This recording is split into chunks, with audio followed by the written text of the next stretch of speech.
continuar con el tema número 2 de la unidad 2. Entonces ahora vamos a hablar un poco de campos vectoriales en RN. Todas las notas de las que hablemos en este video, por supuesto que se las compartiré a través de la carpeta de Google Drive que estamos usando para el curso. Entonces, lo que vamos a recordar ahora es un poco de definiciones y propiedades básicas. Entonces, vamos a recordar cuál es la definición de un campo vectorial en RN. Vamos a tener esa definición. Vamos a decir que una función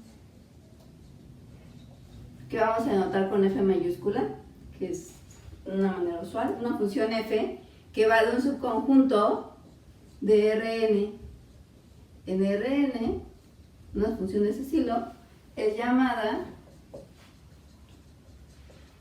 un campo vectorial NRN. ¿Sí? Por supuesto que podemos notar lo siguiente. Esto es, lo que está haciendo es que F asocia un elemento X de Rn, lo voy a escribir aquí abajo, un elemento X de la forma x1, x2, xn de Rn. F la asocia a un vector de este estilo, un vector que denotamos como F de X, los que tiene entradas en Rn, ¿sí? De tal manera que esta va a ser una n-ada. Esto nos lleva a que vamos a poder considerar lo siguiente. Vamos a escribir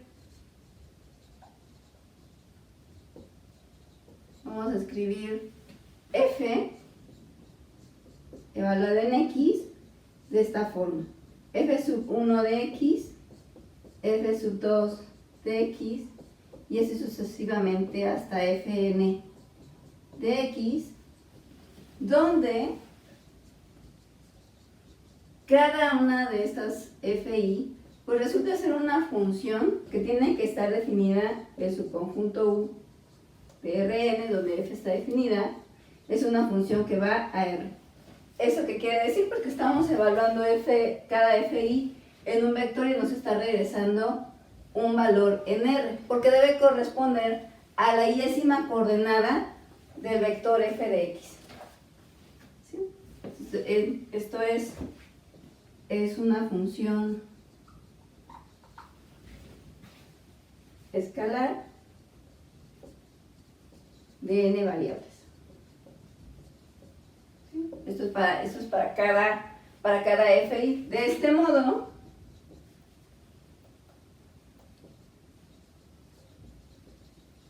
este modo, pues podemos escribir, que es lo que se suele hacer, podemos escribir F de esta forma, sintetizada: F1, F2, Fn, ¿sí? Es decir, F está determinada por cada una de sus componentes, y a cada Fi le llamamos la y-ésima función coordenada o función de coordenadas coordenada de F. ¿Sí? Entonces, ¿qué otras propiedades podemos recordar de esto? Bueno, una cosa que podemos observar es que si nos están dando únicamente una función F, que es de la forma x1, x2 a xn, y nos están diciendo que se aplica de esta forma f1 de x1, xn, etcétera, fn x1 hasta xn, y nos da simplemente la regla de correspondencia, nosotros podemos notar que el dominio de f lo vamos a determinar obteniendo cuál es el dominio de cada una de las funciones coordenadas de f, de tal manera que el dominio de f va a ser el dominio de f1 intersección con el dominio de f2, etc. intersección del dominio de las FI, ¿sí? Es decir, descrito de manera corta y con notación de conjuntos, la intersección de los dominios de cada una de las Fs I. Por lo tanto, podemos observar lo siguiente. Entonces, esta es la observación 1.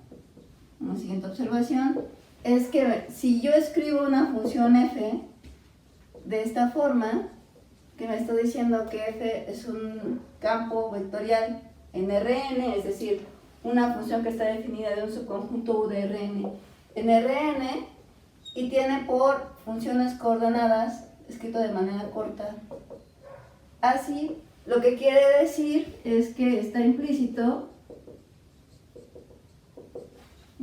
que Fi está definida en U, y esto para cada I, ¿no? Para cada I entre 1 y n.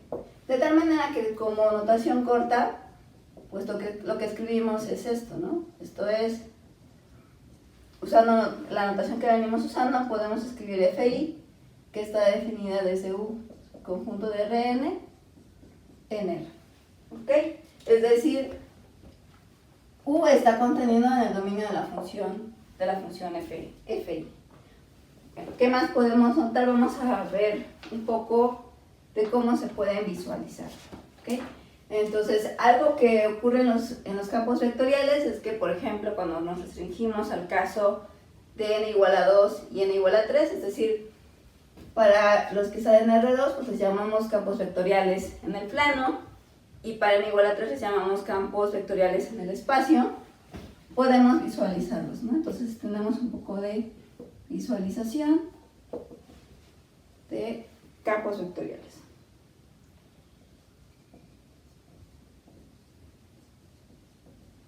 Vectoriales en Rn, n igual a 2, n igual a 3. No vamos a hacer el escritorio en general.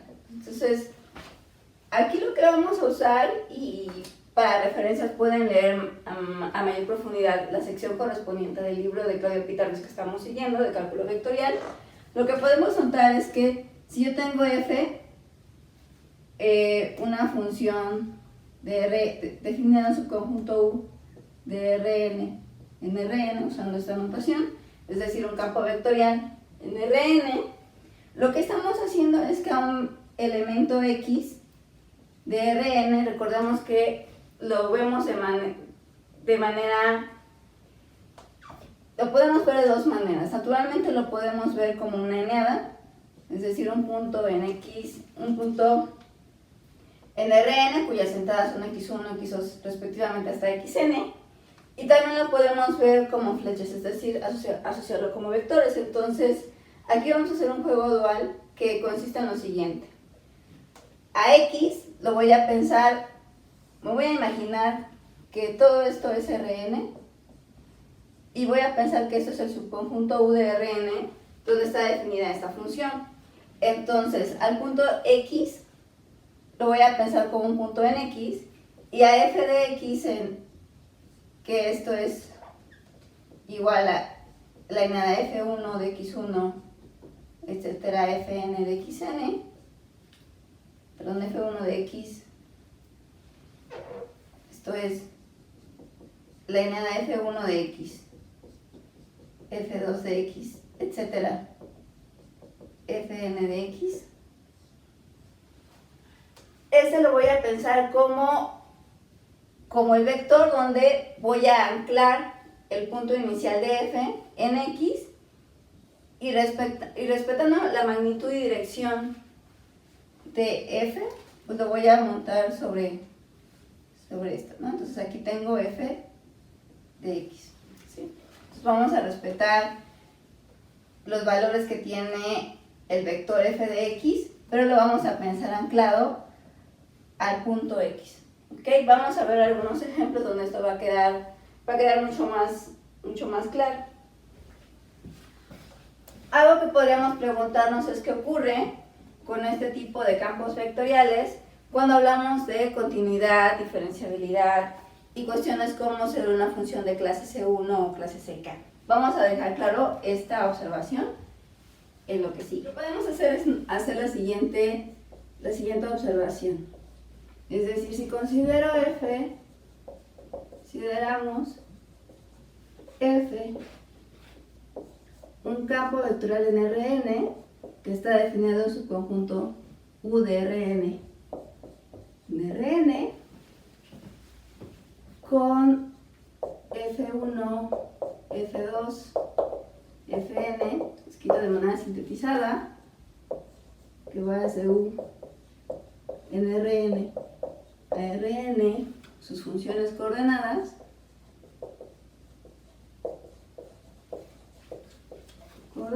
tenemos lo siguiente.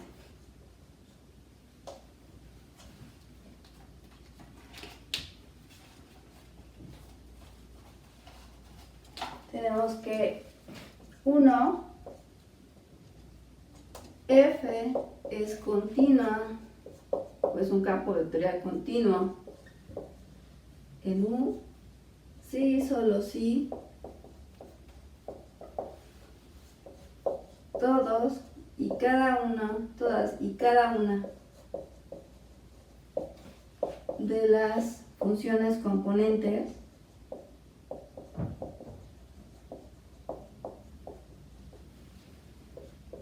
F1, F2, Fn, F resultan ser continuas en U. ¿Sí? Similarmente,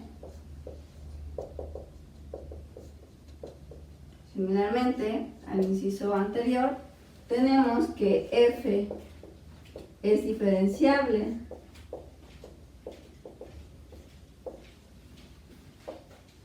en X que está en U, sí, solo sí, todas y cada una de las funciones componentes de F, Fi, es diferenciable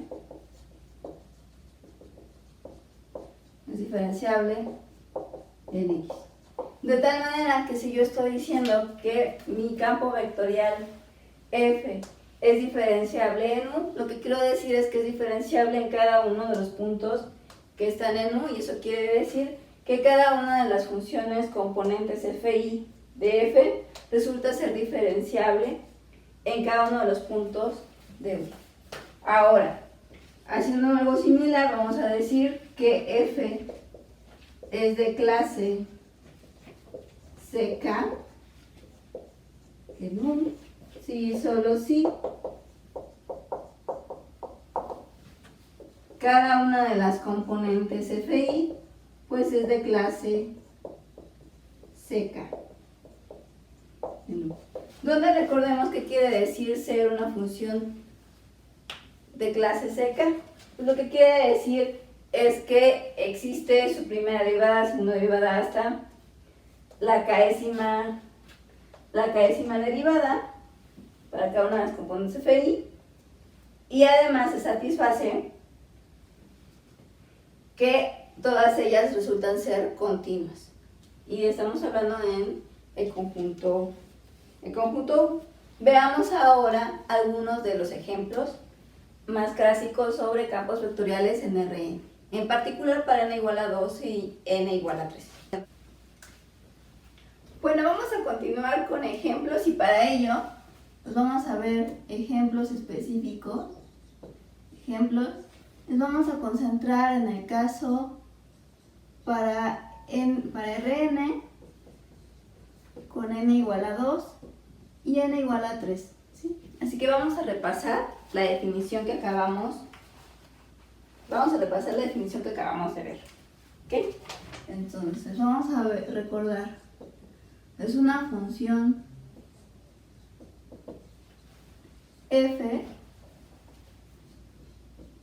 que va de un subconjunto U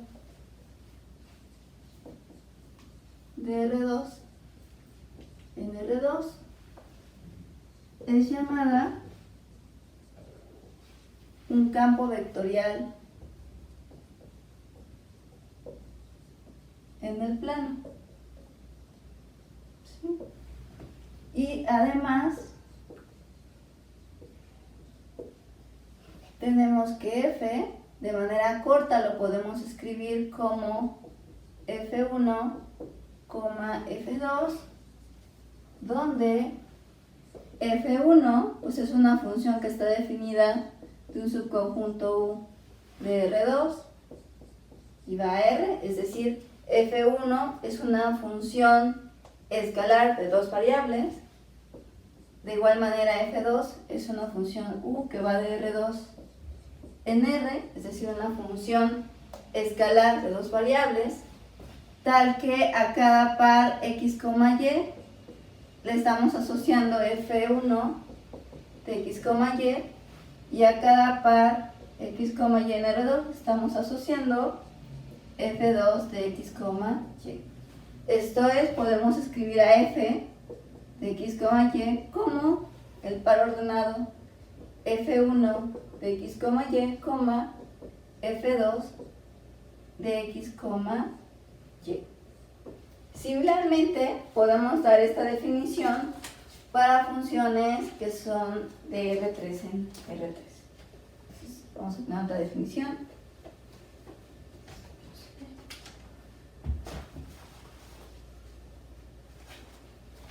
Similarmente tenemos la definición. Entonces, vamos a tener que una función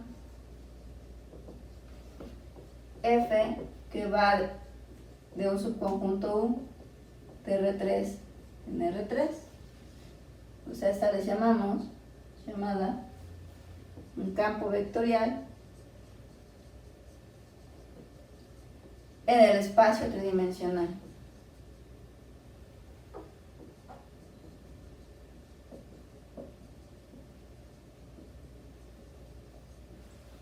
Y similarmente al caso anterior, a F lo podemos escribir de la forma F1, F2, F3, donde cada una de las funciones F1, F2 y F3 pues van definidas de subconjunto U de R3 que estamos suponiendo en R, y pues a cada una de estas las escribimos como F1 de X, Y, Z, que a un vector en R3 nos devuelve un número escalar, F2 de X, Y, Z, F3 de X, Y, Z, y esta terna pues es la definición de F evaluado en X, Y, Z. Entonces veamos ejemplo. Lo que vamos a considerar es el siguiente. Son los que se les llama campos constantes, y en este ejemplo específico vamos a ver un campo constante en R2. Para X, Y en R2 le está asociando el par 0, K, donde K resulta ser un número real constante mayor que 0. Si hacemos la visualización de cómo se ven los vectores de este campo vectorial, podemos notar que se ven de esta forma. A cada par X, Y le estamos anclando el vector 0, 0, K. ¿Sí? Por supuesto, si hacemos una visualización con mayor detalle en nuestras notas, podemos notar un dibujo más claro. Es decir, si yo tengo X, Y, le estoy anclando el vector que tiene por entrada 0, K.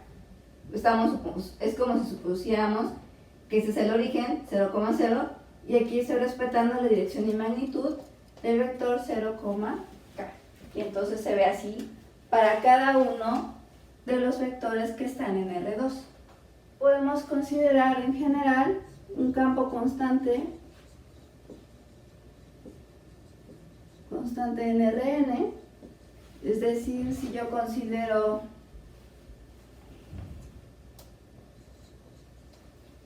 C barra un un vector, digamos C1, C2, Cn, un vector en Rn, y defino f que va a ir de Rn en Rn de la siguiente forma. A cada vector en Rn le vamos a asociar el vector que tiene por entradas C1, C2 hasta Cn. Es decir, para cada vector en Rn le estamos asociando un vector constante. Y la manera en la que lo podemos visualizar pues es de manera similar a la anterior. Suponiendo que n fuera, por ejemplo, 2 o 3 para tener una mejor visualización. Veamos un ejemplo más. El siguiente ejemplo que vamos a considerar son los que se llaman campos radiales en Rn y vamos a ver cómo están definidos. F va a ser una función que va de Rn en Rn, que lo que va a hacer es que a cada vector x en Rn le va a asociar el mismo. Esto es, pues resulta ser la función identidad que hemos visto en álgebra lineal, ¿no? Es decir, f de x1, x2, xn, donde pues estas corresponden a cada una de las coordenadas de un vector x en Rn, le estamos asociando el mismo. x1, x2, xn. Si nosotros hacemos la visualización gráfica de este campo, ¿qué vamos a notar? No vamos a notar que tiene esta forma.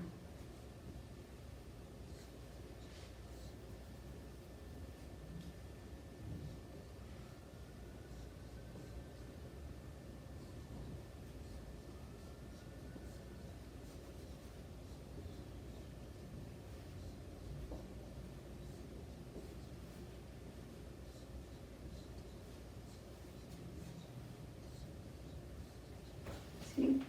Este es uno de los ejemplos más sencillos e importantes que podemos tener de campos radiales. Esta visualización es el ejemplo particular del campo radial en R2. Es decir, F que va de R2 en R2, que a cada par X, Y le está asociando X, Y. El siguiente ejemplo que vamos a considerar también lo vamos a tomar en R2. Entonces vamos a considerar f una función que va a estar definida en todo R2 a R2 dada por lo siguiente. F de x, y le vamos a asociar el par x menos y,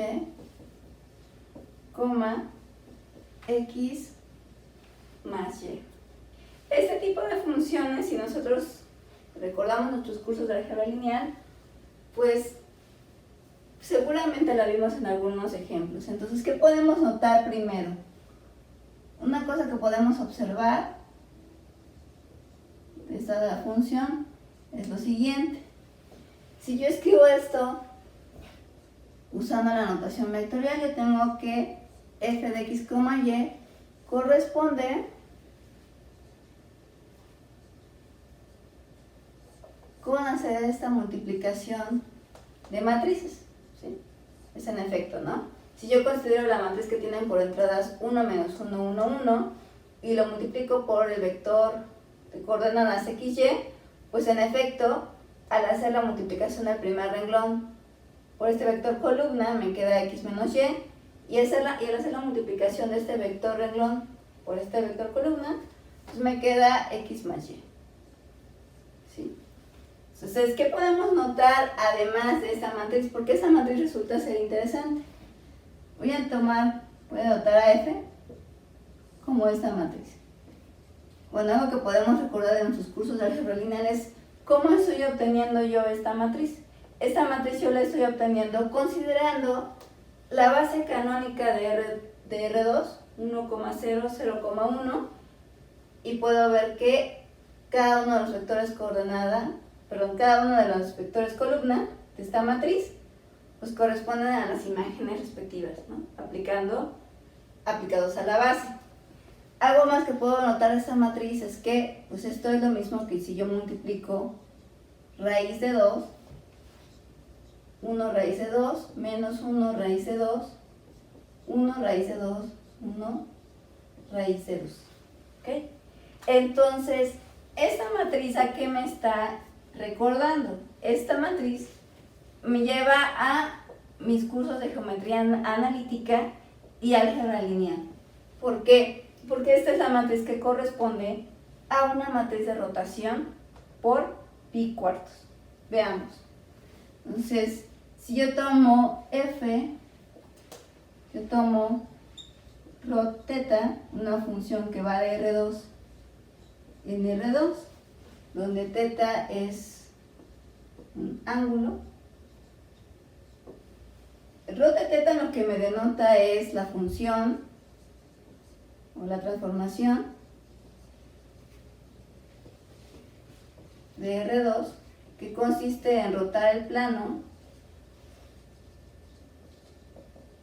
teta grados. ¿Sí? Si nosotros recordamos con respecto a la base canónica, la matriz que tiene asociada esta transformación, que se conoce como la matriz de rotación por teta grados, pues está dada de la siguiente forma: coseno de teta menos seno de teta, seno de teta, coseno de teta. ¿Ok? Entonces, si nosotros recordamos que para pi cuartos, en particular para teta igual a pi cuartos, pues coseno de pi cuartos es 1 sobre raíz de 2 y seno de pi cuartos también es 1 sobre raíz de 2. Es decir, estamos rotando por 45 grados nuestro plano. ¿Y qué podemos recordar además de las funciones que son rotar por teta grados? Pues estas resultan ser transformaciones que resultan ser biyectivas.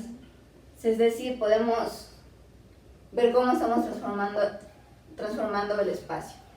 En conclusión, lo que podemos notar es que nuestra función f la podemos visualizar de la siguiente manera.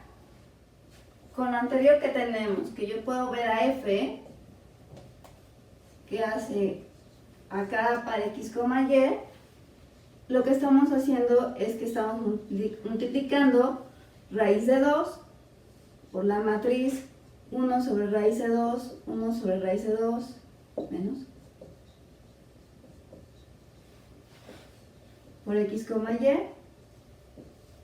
Es decir, esto es igual a la raíz de 2 por la rotación por pi cuartos del vector x, y. Como nosotros sabemos, rotar por pi cuartos es una transformación biyectiva de R2 en R2. Y aquí lo que tenemos es una constante, que es la constante raíz de 2. Entonces, ¿qué es lo que está haciendo f? Pues f está rotando 45 grados el plano y está expandiendo por raíz de 2 las magnitudes de cada uno de los vectores x, y en R2. ¿Ok? ¿Qué podemos notar además? Notemos además